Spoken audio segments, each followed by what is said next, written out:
ಕನ್ನಡದ ಜಾಣೆಯರಿಗೆ ಪ್ರಣಾಮ್ ವಾಲೇಕುಮ್. ಈ ವಿಡಿಯೋ ಮಾಡ್ತಕ್ಕಂಥ ಉದ್ದೇಶ ಇಷ್ಟೇ, ಇನ್ಶೂರೆನ್ಸ್ ಬಗ್ಗೆ ಸ್ವಲ್ಪ ಮಾಹಿತಿ ಕೊಡಬೇಕು ಅನ್ನೋ ಉದ್ದೇಶ.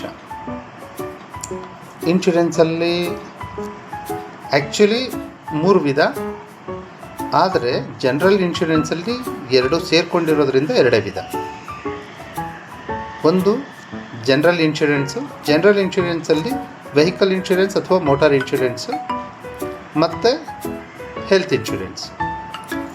Life insurance separate. ಹಾಗಾಗಿ actually health insurance, motor insurance, life insurance ಅನ್ನೋದು ಬಗೆಗಳು. ಇದರಲ್ಲಿ ನಾವು ಜನರಲ್ ಇನ್ಶೂರೆನ್ಸ್ ಬಗ್ಗೆ ಮಾತಾಡೋಣ. ಪ್ರೈವೇಟ್ ಕಾರ್ ಇನ್ಶೂರೆನ್ಸ್ ಆಗಿರ್ಬೋದು ಅಥವಾ ಯಾವುದೇ ಮೋಟಾರ್ ವೆಹಿಕಲ್ ಇನ್ಶೂರೆನ್ಸ್ನ ಇದಿರ್ಬೋದು.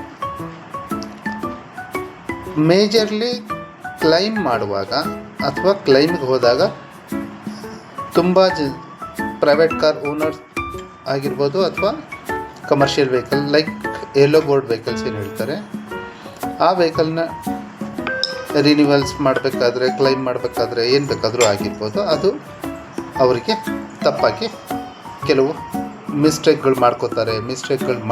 ಮಿಸ್ಟೇಕ್ಗಳ ಸಮೇತ ಅವರು ಅದನ್ನು ಹೋಗ್ತಾ ಇರ್ತಾರೆ. ಯಾವ ಟೈಮಲ್ಲಿ ಬೇಕಾದರೂ ಕ್ಲೈಮ್ ಆಗ್ಬೋದು, ಯಾವ ಟೈಮಲ್ಲಿ ಬೇಕಾದರೂ ಆಕ್ಸಿಡೆಂಟ್ ಆಗ್ಬೋದು. ಆಕಸ್ಮಿಕವಾಗಿ ಆಗ್ತಕ್ಕಂಥ ಘಟನೆನೇ ಆಕ್ಸಿಡೆಂಟ್ ಅಂತ ಹೇಳೋದು. ಯಾವಾಗ ಬೇಕಾದರೂ ಆಗ್ಬೋದು. ಆವಾಗ ಪ್ಯಾನಿಕ್ ಆಗೋ ಅವಶ್ಯಕತೆ ಇಲ್ಲ. ನಿಮಗೆ ಗೊತ್ತಿರ್ತಕ್ಕಂಥ ಅಥವಾ ಇನ್ಶೂರೆನ್ಸ್ ಯಾರ ಕಡೆ ಮಾಡಿಸಿದ್ದೀರ ಅವರಿಗೆ ಇಮ್ಮಿಡಿಯೇಟಾಗಿ ವಿಷಯ ತಿಳಿಸಿದ್ದಾದಮೇಲೆ ಡೂಸ್ ಆರ್ ಡೋಂಟ್ಸ್, ಏನು ಮಾಡಬೇಕು ಏನು ಮಾಡಬಾರ್ದು ಅನ್ನೋದು ತುಂಬ ಮುಖ್ಯ ಆಗುತ್ತೆ. ಕೆಲವು ಟೈಮ್ ಏನಾಗುತ್ತೆ, ಗಾಡಿ ಟಪ್ಪಲ್ ಆಗಿರುತ್ತೆ, ಮೀನ್ಸ್ ಸೆಲ್ಫ್ ಆಕ್ಸಿಡೆಂಟ್ ಆಗಿರುತ್ತೆ. ಮೀನ್ಸ್ ಇವರೇ ತಗೊಂಡೋಗಿ ಯಾವುದಾದ್ರು ಥರ್ಡ್ ಪಾರ್ಟಿಗೂ ಪ್ರಾಪರ್ಟಿಗೂ ಹೊಡಿಬೋದು ಅಥವಾ ಇವ್ರದೇ ಸ್ವಂತ ಯಾವುದಾದ್ರು ಗೋಡೆಗೆ ಹೊಡ್ಕೋಬೋದು, ಏನು ಬೇಕಾದರೂ ಆಗಿರ್ಬೋದು. ಅದಕ್ಕೆ ಮೇಜರ್ಲಿ ಏನು ಮಾಡಬೇಕು, ಆ ಥರದ್ದು ಇದ್ದಾಗ ಪ್ಯಾನಿಕ್ ಆಗೋ ಅವಶ್ಯಕತೆ ಇಲ್ಲ. ಕೆಲವಾರು ಫೋಟೋಸ್ ತಗೊಂಡ್ಬಿಟ್ಟು ಇದು ಮಾಡಬೇಕು. ಥರ್ಡ್ ಪಾರ್ಟಿ ಇನ್ವಾಲ್ವ್ಮೆಂಟ್ ಯಾವಾಗ ಆಗಿರುತ್ತೆ ಆವಾಗ ಮಾತ್ರ ನಾವು ಮಾಡೋ ಅವಶ್ಯಕತೆ ಇರೋದಿಲ್ಲ.